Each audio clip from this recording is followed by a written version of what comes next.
If ever there is tomorrow when we are not together, there is something you must always remember. You are braver than you believe, stronger than you seem, and smarter than you think. But the most important thing is, even if we are apart, I'll always be with you. Winnie the Pooh.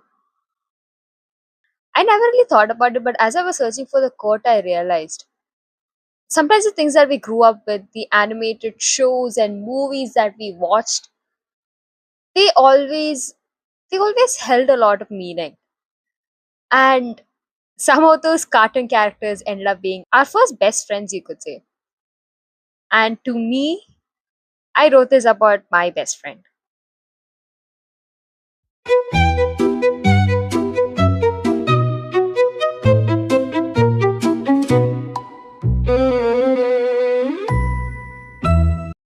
Hey guys, welcome to Stardust Musings. This is your host Farha. And today's episode is incredibly special because it's about someone. Because I wrote this poem as a birthday gift to someone, and this is the first time I'm publicly publishing it because at that time I had just written it as a birthday gift and I had set it aside. I was like, maybe I thought maybe when the time is right, I will make it public. And I think that time is now.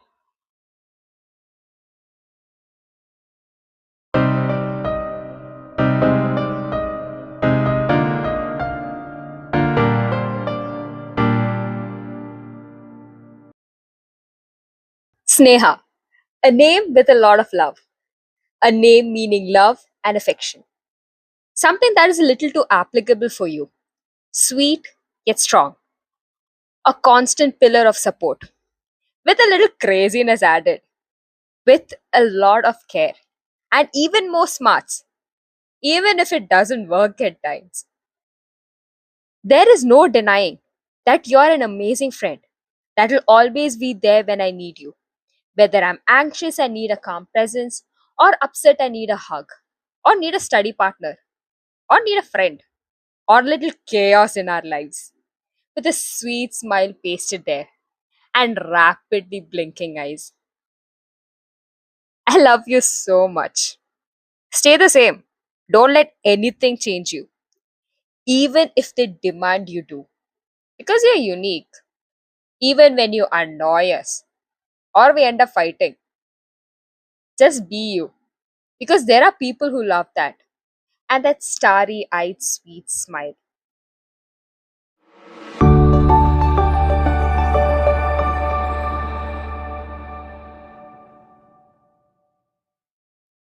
I wrote this at a September night when I was completely stumped. It was my best friend's birthday the next week, and I did not know what to do. I did not know what to get her. Because everyone else was making elaborate plans. Like, we'll do this, we'll do that. I'm getting her this, I'm getting her that. I just didn't know what to do. I was completely blank. And at that second, I really sat down and I was discussing this with my other best friend. I was like, I don't know what to get her. And she was like, even if you do something, even if you don't get her anything, she will be happy. And the thing is, the best gift that you can give her is you, your presence.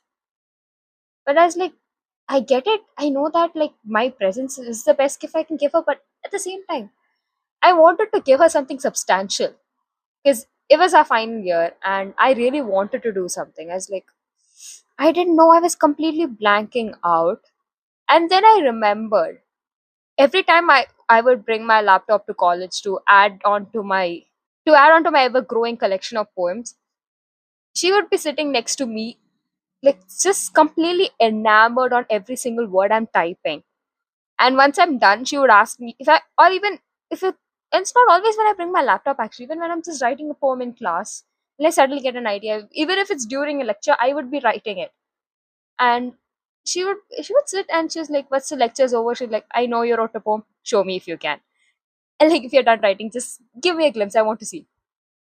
And that's when I realized the best gift I can give her is something written because she she would appreciate anything. I knew that, but if I write something, if I give it to her, it would be something that is equally great. It would be something that she will preserve it.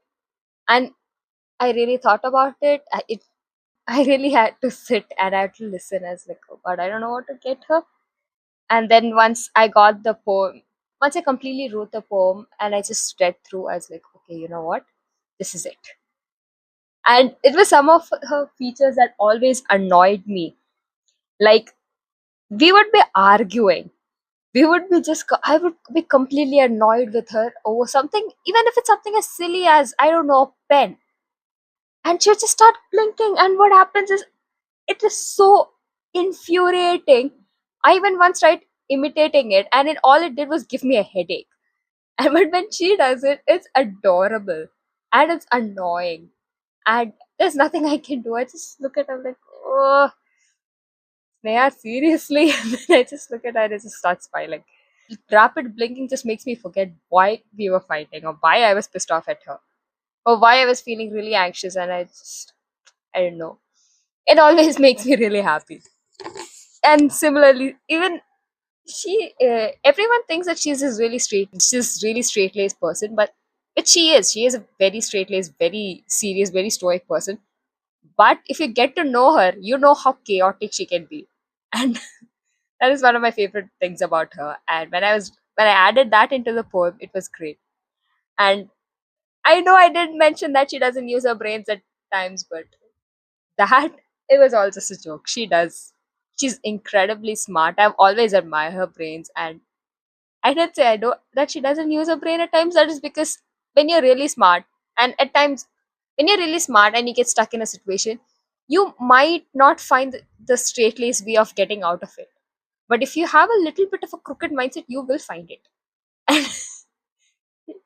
And amongst the two of us, it was me who usually would find that crooked mindset idea. She would always find the straight laced idea. And we were like two sides of the same coin during college. And even though we would fight, we would argue, and we both would go our separate corners. And later on, both our friends would be seeing me crying in one corner, and she would be crying in the other corner, because we both had a fight. We both feel bad, but we don't know how to approach it.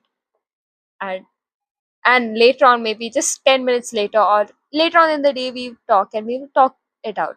So one second we're fighting, the next second we're hugging it out. So, and I wrote this poem. Right now, I'm releasing it just to show how proud I am of her.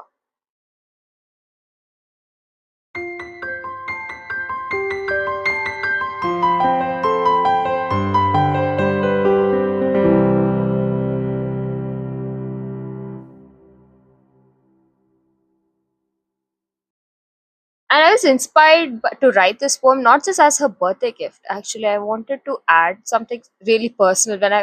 It was a final year of college, and it was maybe our last birthday that we would celebrate together. And I wanted to add something really personal to that, and I ended up writing the poem. And at that time, we didn't really think that we would meet again. I mean, until our convocation, we did not know if we would meet. And I ended up writing this as a surprise for her. Because I knew, and I went as far as giving a I signed and I gave a sheet that I wrote the entire poem. Not the first transcript of it, but I wrote the poem in my own handwriting, and I signed it and I gave it to her, because I knew how much she would cherish it. And I also knew that material gifts come and go.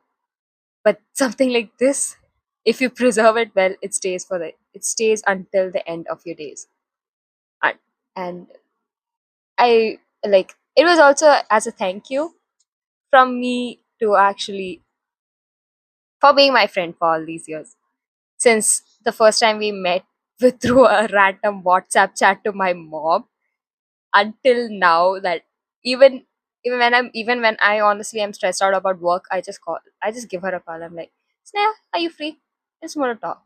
And we would just start yapping. And I wanted to show that bond, that really strong bond that I have with her. I wanted to release it out into the world, and this is how I found I could do it the best. So that's all for today, guys. Thank you so much for listening. This is Farha signing off. We'll be back next week with the next episode, and I hope you enjoyed it, and I'll see you guys next time. Bye.